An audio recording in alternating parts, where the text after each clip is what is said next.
He could not work, there were 7 children in the family, and they were always short of money.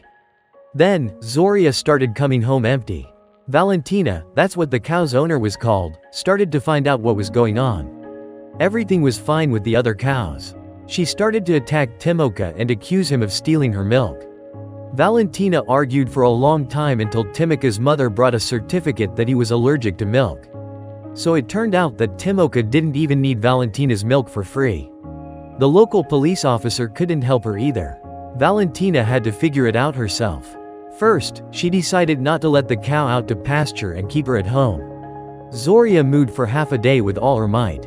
Valentina thought she was asking to be with the herd. Then the cow seemed to calm down. Valentina went out to the garden where she had tied Zorya, but the cow was gone. The woman rushed to the pasture to Timoka, but Zorya was not there either.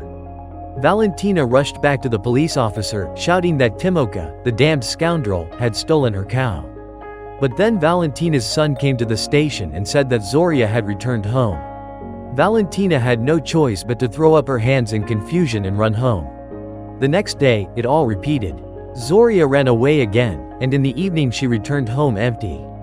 Valentina and her husband decided to follow the cow.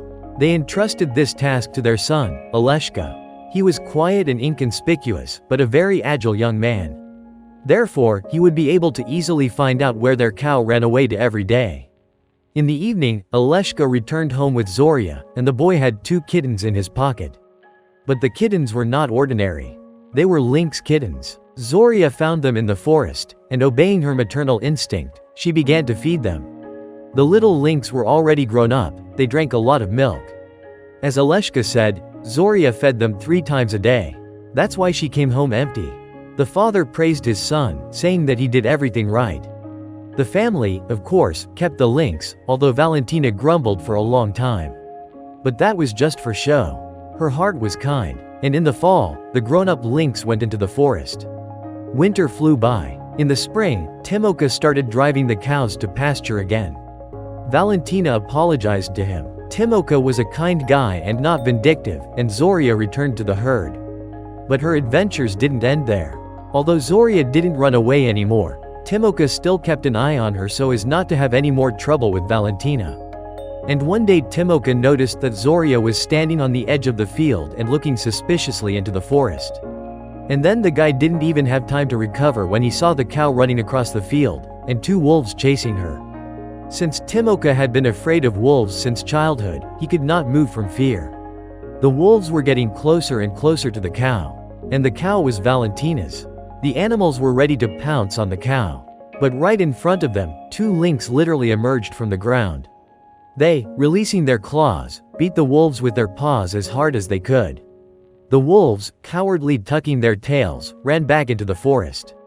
Timoka gradually regained consciousness. Last year, the children had told him the story of Zorya. He wanted to stroke the cat saviors in gratitude, but he hesitated. They were very big and strong. Meanwhile, the lynx cubs ran to their foster mother and began to rub their faces against her sides. Zorya recognized her adopted cubs and began to lick them. Timoka, still under great impression from what had happened at the edge of the forest, told the story in the village. True, few people believed him, but Valentina and her family knew that the shepherd was telling the truth.